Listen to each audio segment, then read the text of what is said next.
ფილმის ერთ-ერთი ეპიზოდია, რომელიც 1927 წელს საქართველოში ქალთა დაპატიმრებებს ასახავს. ფილმში ნაჩვენები იქნება, როგორ დაიწყო და განვითარდა 1927 წელს ქალთა რეპრესიები საქართველოში.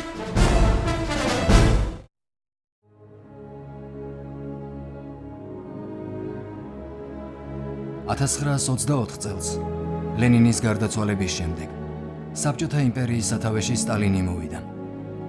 ძველი ბოლშევიკური ელიტა მოსკოვშიც და საქართველოშიც მას ლიდერად არ ცნობდა. მათი აზრით, სტალინი კომუნისტური პარტიისა და ქვეყნის სათავეში შემთხვევით მოხვდა. სტალინს მოსკოვში რამდენჯერმე აგრძნობინეს ტროცკიმ, ზინოვიევმა, კამენევმა, ბუხარინმა და სხვებმა. რომ მას არ ქონდა ისეთი ბიოგრაფია, რომელიც უფლებას აძლევდა პირველ კაცობაზე ჰქონოდა პრეტენზია. ასე რომ ყველაფერი ეს მეტყველებს იმაზე, რომ ძველი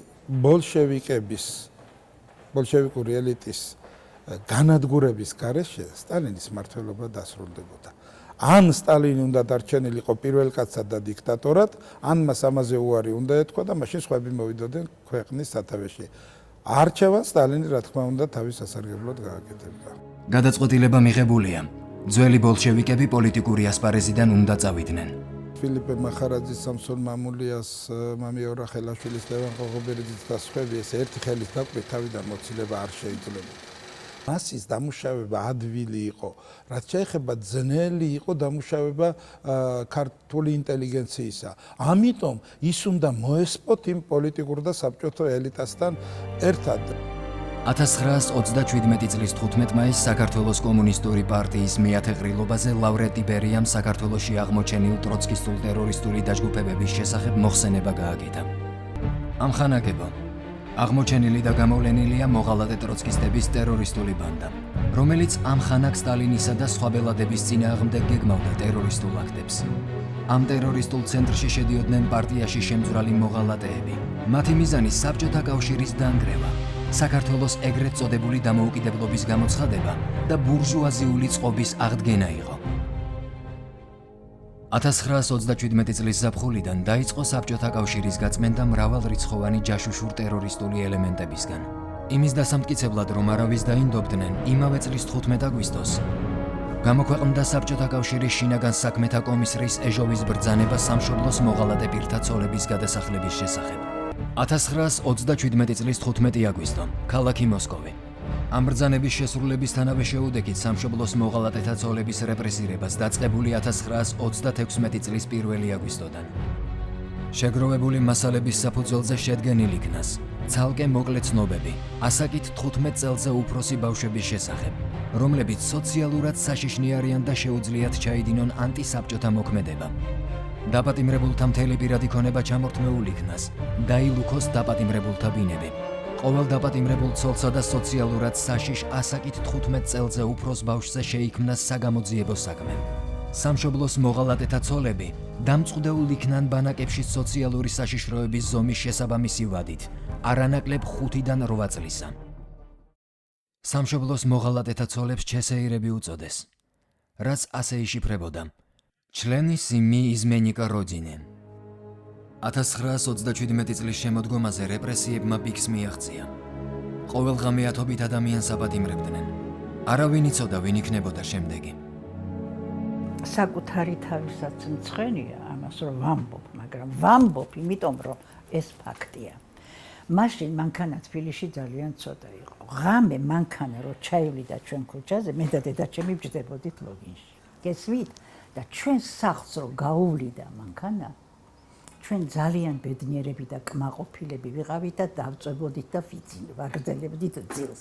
იგი ჩვენ ხო ვიცოდით რომ ამ პატარა ქუჩაზე ვიღაცა ჩვენი მეზობელი, ახლობელი, მაგრამ აი ასე დღეში ვიყავით. აი ხო გეუბნებით, მე მცხენია ჩემ თავზე ახლა ამას რომ ვამბობ, მაგრამ ეს ფაქტია. შიში და განცდა მქონდა ეს სკოლაში გაკვეთილსაც ვერ უსმენდი. აი რო ხსნიდა მასწავლებელი, სულ იმაზე ფიქრობდი რომ მივალ სახლი თვარეული დამხდა, ესე იგი დედა დააპატიმრეს. და რომ ბრუნდებოდი, სანამ გასაღებს შევდებდი კარებში. კარების გასაღების იმიდან შევიხედავდი ჯერ რომ ოთახი თუ დალაგებულია, ესე იგი არ ყოფილა, არ ჩხრეკა არ იყო და გადარჩა დედა, გავაღებდი ცოტა დამშვიდებული, მაგრამ ეხლა რა დამშვიდებული, ყოველ წუთს რაღაცას ველოდით. 1937 წლის ზაფხულში მოსკოვში დააპატიმრეს პოლიტიკური ლიდერები. მამია ორახელაშვილი და მისი მეუღლე მარიამ ორახელაშვილი. მამია ორახელაშვილი 1921 წელს ცეკას პირველი მდივანი იყო. მარიამ ორახელაშვილი კი 1931 წელს განათლების სახალხო კომისარი. ორივე თბილისში ჩამოიყვანეს და გამოძიების დასრულებამდე შინსახკომის შენობაში მოათავსეს. საქართველოში გასაბჭოების პირველ დღეს, 1921 წლის 25 თებერვალს, მამია ორახელაშვილის თავმჯდომარეობით საქართველოს რევკომის დადგენილებით შეიქმნა ჩეკა. საქართველოს საბჭოთა რევკომი უცხადებს ქალაქ ტფილისის მცხოვრებთ და აგრეთვე მთელ საბჭოთა საქართველოს მოქალაქეთ, რომ ყოველგვარ კონტრრევოლუციონერულ მოქმედების, საბოტაჟისა და სპეკულაციის წინააღმდეგ წარმოებული იქნება დაუნდობელი ბრძოლა. 1927 წლის 31 ივლისს გამოქვეყნდა საბჭოთა კავშირის შინაგან საქმეთა სახალხო კომისრის ეჟოვის ოპერატიული ბრძანება, რომლის თანახმადაც უკვე დაიწყეს იმ ადამიანების წინააღმდეგ დაუნდობელი ბრძოლა, რომლებმაც 16 წლის წინ ასეთივე გააფთრებული ბრძოლა კონტრრევოლუციონერებს გამოუცხადეს. პრაქტიკულად 30-იანი წლების რეპრესიები, რომელიც 1934 წლის ბოლოდან დაიწყო, შეეხო ყველა სოციალურ ფენას. არ გაურჩევია მას, თქვათ, ინტელიგენცია, მუშა, გლეხი, სამღვდელოება. გასანადგურებელი ამ გეგმის მიხედვით ყველა სოციალურ ფენაში იყო, ინტელიგენციაში პროცენტულად ბევრი განადგურდა, იმიტომ რომ ის ყველაზე უფრო საშიში იყო სტალინისათვის. მარიამ და მამია ორახელაშვილების დაპატიმრებიდან 3 თვის შემდეგ, 1927 წლის 4 ნოემბერს დააპატიმრეს მათი 23 წლის ქალიშვილი ქეთუსია ორახელაშვილი და სიძე, ცნობილი ქართველი დირიჟორი ევგენი მიქელაძე. მე ვატარებ უკანასკნელ საათს ჩემს სახლში, რომელიც ჩხრეკის შემდეგ გადაბრუნებულ ხომალდს დაემსგავსა. ყველაფერი აირია, კარადები, განსაცმელი, წიგნები. ვეხვევი შვილებს ნაჩქარევად, ზერელად. რადგან ვიცი, რომ ყველაფერს უკანასკნელ ძალებს ვახმარ. ვერც ვტირი, ვერც ვყვირი. თუმცა ძალიან მინდა ვიტირო. ცდილობ როგორმე გაუძლო. გული არ გამისკდეს. მათ არ დავანახო რა საშინლად მეშინია. საშინელი სცენა დაგვხდა, მაგის წარმოდგენა არ შეიძლება. ყველა წიგნი ეყარა იატაკზე, აი ასე დაფერთხილია. რას ეძებდნენ, ვერ გეტყვით. ყველაფერი საწოლები, კარადები, ყველაფერი ანგრეული, დანგრეული, ყველაფერი ეყარა მიწაზე. მეზობელმა ქალმა ესე იგი გათენებული იყო, დაინახა, რომ ქეთუსია ჩაყავდა ტკიბეებზე და დაუძახა ქეთუსიაო და ამან ასე ხელი გაუქნია. აი, გრძელი დერეფანი, რომელსაც თითქოს ბოლოს საერთოდ არ უჩანს. რაღაც უცნაური სუნი, ბოროტების მომასწავებელი, რაღაც განსაკუთრებული სიჩუმე. მივდივარ და იმაზე ვფიქრობ. ოღონდ შენ არ გაიგო არაფერი ჩემზე. არ დამინახო შენი ქალიშვილი, დაუვარცხნელი, სასიკვდილოდ შეშინებული და უსაზღვროდ უბედური. ღმერთო მიშველე. და ხენი ისე რომ არ შეიტყოს მისთვის უფრო დიდი უბედურება, ვიდრე საკუთარი ტანჯვა. ის რომ მეც აქავარ. იმავე ციხეში ერთ-ერთი კარის მიღმა სასტიკად ნაწამები მარიამ ორახელაშვილი იწვა. ყოფილი პატიმრის მოწმე ვასინას ჩვენებაში ვკითხულობთ. 1927 წელს დეკემბრის შუა რიცხვებში მარიამი დაკითხვაზე გამოიძახეს. ცოტა ხნის შემდეგ ის საკანში საკაცით მოიყვანეს. მარიამ ორახელაშვილი ისეთ მდგომარეობაში იყო, რომ მის სხეულზე შეხება არ შეიძლებოდა. ნეკნები ჩამტრეული ჰქონდა, ხელები გადაბრუნებული, მაჯები გადამტრეული. ის ტკივილებისაგან საშინლად კიოდა. მარიამმა მითხრა, ჩემს ქეთუსას უთხარი, რომ მე არაფერში მიმიძღოდა ბრალი, არც პარტიისა და არც სტალინის წინაშე. მარიამ ორახელაშვილი ბოლო დღეებში გრძნობდა, რომ დახვრეთდნენ და ამას ყოველ წუთს ელოდა. ამ დროისათვის იგი ვეღარ დადიოდა. ის ცოცხალი გვამი იყო. მარიამ ორახელაშვილი, მისი მეუღლე მამია და სიძე ევგენი მიქელაძე ამავე წელს დახვრიტეს. ქეთუსია ორახელაშვილს 5 წლით შრომა გასწორების კოლონიაში ყოფნა მიუსაჯეს. 1951 წელს საბჭოთა ხელისუფლებამ კვლავ გაიხსენა ხალხის მტრის ორახელაშვილების ოჯახი და თბილისში დარჩენილი ქეთუსიას ორი შვილი, თინათინი და ვახტანგ მიქელაძეები ჩრდილოეთ ყაზახეთში გადაასახლა. გამოძიების პროცესში პატიმრების მიმართ განსაკუთრებულ სისასტიკეს, ანუ ცემად წამებას თვით იოსებ სტალინი მოითხოვდა. როგორც საარქივო მასალებიდან ირკვევა, ერთნაირად ექცეოდნენ როგორც კაცებს, ასევე ქალებსაც. ციხეებში საშინელი მდგომარეობა იყო. შინსახკომის თითქმის ყველა სტრუქტურა მიმართავდა პროცესების, ანუ აღიარებითი ჩვენებების დროულად მისაღებად ფიზიკური ზემოქმედების მეთოდებს. იმ ღამეს კვლავ გამომიწახეს, დამithრიეს, მომერივნენ ვაჟკაცები. მაგიდის ირგვლივ თრევათრევით მტვერი მომაწმენდინეს და კაბინეტის შუაგულში გაცოფებულნი დამეძგერნენ. გვემდნენ და ცეცხლს მიკიდებდნენ სხეულზე. იდგა ზათქი და ისეთი ღრიანცელი, თითქოს ერთხელს კი არა, მთელ ჯარს ავლებდნენ მოსრს. ციხეში საშინელ პირობებში ვიმყოფებოდით, საშინელი სივიწროვისა და დახუთულობის გარდა, საკანი ბაღლინჯოებით, ტარაკნებითა და ვირთხებით იყო სავსე. კამერაში 22 საწოლი იდგა, პატიმარი ქალების რაოდენობა კი 75-80 აღწევდა. ერთ-ერთმა ქალმა ამდენ წამებას ვეღარ გაუძლო და ვენები გადაიხსნა. დაკითხვაზე გამომიძახა შინსახკომის თანამშრომელმა ქალმა, გვარად პოდოლსკაიამ, თვრალი იყო. მაიძულებდა ცარიელ ფურცლებზე მომეწერა ხელი, მე კი ვუარობდი. მან ზღვა გინებით მომვარდა, ხელები გადამიგრიხა ისე, რომ მაჯაში ძვალი გადამინდვრია. ხელებზე მაწავდა ანთებულ სიგარეტს, შემდეგ მცემა სველი თოკით და რეზინის მათრახით. ასე მაწამებდა მთელი 3 საათის განმავლობაში. მანამდე კი წყლით სავსე კარცერში ვიყავი ჩამწყდეული. ასეთი წამების შემდეგ გონი დავკარგე. აზრზე ციხის ლაზარეთში მოვედი. გერმანელებმა ხალხის წამება ამათ განისწავლეს. ცარიელ ოთახში შემიყვანეს. დამსვეს ხის სკამზე, რომელსაც საზურგე არ ჰქონდა. უძრამ მდგომარეობაში თავაწეულს მიბრძანეს მთელი დღე 24 საათის განმავლობაში სტალინის სურათისთვის მეყურებინა. მომიჩინეს 2 სამხედრო მცველი, რომელთაც ევალებოდათ ჩემი კონტროლი. ვეღარ ვუძლებდი და სკამიდან ვარდებოდი.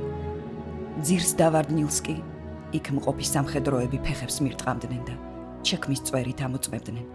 ცოცხალი ვიყავი თუ არა. ხოლო მე-4-მე-5 დღეს ჰალუცინაცია დამეწყო. სტალინის სურათი გაქრა. ამის პარალელურად არსებობდა სხვა ცხოვრება. იმ ცხოვრებაში ქვეყანა აღმშენებლობის გზას ადგა. საზოგადოება მოსიყვარულეძია სტალინს ბედნიერი ბავშვების გარემოცვაში ხედავდა. მატარებელი კი მიჰქროდა შორეული ციმბირისაკენ. დედა, მუხმოდრეკით გევედრები. ჩამოდი. ნუ დამტანჯე.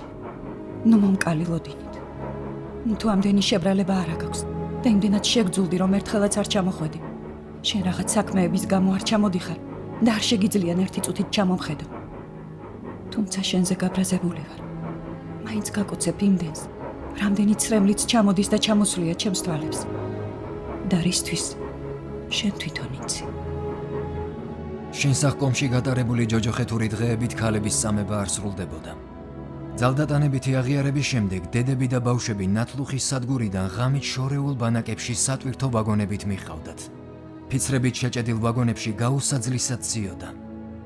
ბავშვი გარდაიცვალა და პატარა სარკმელი იყო, იქიდან გადააგდეს ეს ბავშვი და დედა იხვერწებოდა, რომ დანიშნულების ადგილამდე ჩამოაყვანინეთო, რომ საფლავი მაინც მქონდეს. ბავშვებმა ვერ გაუძლეს ჯერ უჭმელობას, მერე წყალი და რამოდენიმე ბავშვი დაიღუპა.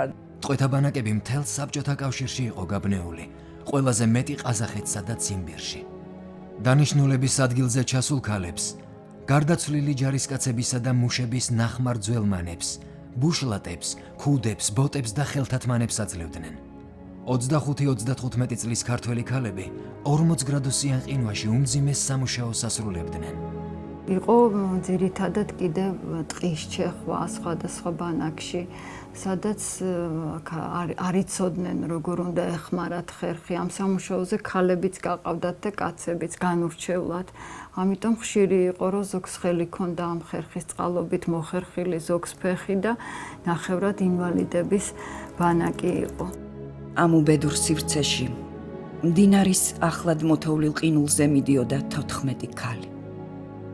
თუმცა ქალი პირობითად თუ დაერქმეოდათ ამ უცნაურ მაჯლაჯუნებს, არც სიტყვა მიდიოდა უდგებოდა მათ უნიათო ბაჯბაჯს ყინულზე. გარედან ქალებს დაბამბული, გაპოხილი, გამოხუნებული ბუშლატები ეცვათ და ასეთივე შარვლები. ეს იყვნენ ქართველი ქალები, ყველა ახალგაზრდა, 25-დან 35 წლამდე. შიმშილის, სიცივის და მძიმე სამუშაო პირობების გადატანაში ქალებს შვილებზე ფიქრი ეხმარებოდათ. ისინი ღამეებს ათენებდნენ მონატრებული შვილებისთვის საჩუქრების მომზადებაში. გადასახლებულთა შორის იყო საქართველოს ცენტრალური კომიტეტის ყოფილი მდივნის, ლევან ღოღობერიძის მეუღლე ნუცა ხუციშვილიც. რაღაცისგან გამოთავეს ყაის ნაღები და მე დაიწყეს რღვევა და არ ღვევდნენ რა საცვლებს, ყოველ რაც ჰქონდა. აი ეს გახდა მე საქმე, რომ აი ყველა ქსოვდნენ და ყველაფერს თავიანთი შვილებისთვის რა თქმა უნდა ვისთვის მოხსოვდნენ და ესე მომიქსოვა და ჩემმა იყო ვარდისფერი ნაცრისფერით კაბა. ეს იყო ჩემი ყველაზე უფრო საყვარელი და გამოსასვლელი კაბა. ეს იყო განცდა იმისა, რომ აი მართლა არსებობს დედა და კიდე მარტო უბრალოდ დედა კი არა, ის ადამიანი, ვისთვისაც შენ რაღაცა მთავარი ხარ და შენზე ზრუნავს. გადასახლებული ქალების მდგომარეობას ისიც ამძიმებდა, რომ მათ თავდაპირველად ოჯახთან დაკავშირების უფლება არ ჰქონდათ. 2 წლის მერე მე მგონი პირველი წერილები მიიღეთ. ეს წერილები იყო რუსულად აუცილებლად დაწერილი და თანუსათოდ ერთყო ესეთი ბეჭედი, ყოველ გვერდზე, პრავერინა. ეს იყო საშინელება იყო, იცით, იმიტომ რომ აი ეს განცდა ქრებოდა, რომ ეს არის დედა. 1953 წლის 5 მარტს გარდაიცვალა იოსებ სტალინი. ივნისში დააპატიმრეს ლავრენტი ბერია. ხელისუფლების სათავეში კი მოვიდა ნიკიტა ხრუშჩოვი. იმის დასამტკიცებლად, რომ ახალი ხელისუფლება უფრო ლიბერალური იყო, ხრუშჩოვმა გამოაცხადა ამნისტია. დაიწყო სტალინის მიერ უკანონოდ რეპრესირებულთა რეაბილიტაცია. ქალების წამება გადასახლებაში არ დასრულებულა. შინ დაბრუნებულებს სახლებში გაუცხოებული შვილები დახვდათ. დედაჩემის დაბრუნება გადასახლებიდან და ის დღე მე აღქმული მაქვს როგორც ტრაგიკული დღე და არა როგორც ბედნიერი დღე. იმიტომ რომ ეს რაღაცა მართლა ისეთი იყო, აი ნამდვილი ტრაგიზმი იყო ამაში, რომ აი შემოდის სახლში ამოდის ქალი, რომელიც ვიცი რომ არის ჩემი დედა და ჩემთვის ის არის სრულიად უცხო. კარგა ხანი გარდა სანამ მე ვთქვი სიტყვა დედა. და აი როცა მე ვთქვი დედა, ეს მართლა გახდა უკვე ჩვენი მერე აი ურთიერთობის დასაწყისი. საბჭოთა ხელისუფლების მიერ რეპრესირებულთა ზუსტი რაოდენობის დადგენა ფაქტობრივად შეუძლებელია. 1927-38 წლებში საქართველოში სამეულმა სულ 583 ქალი გაასამართლა. აქედან 163 ქალს მიესაჯა დახვრეტა. 400-ს გადასახლება.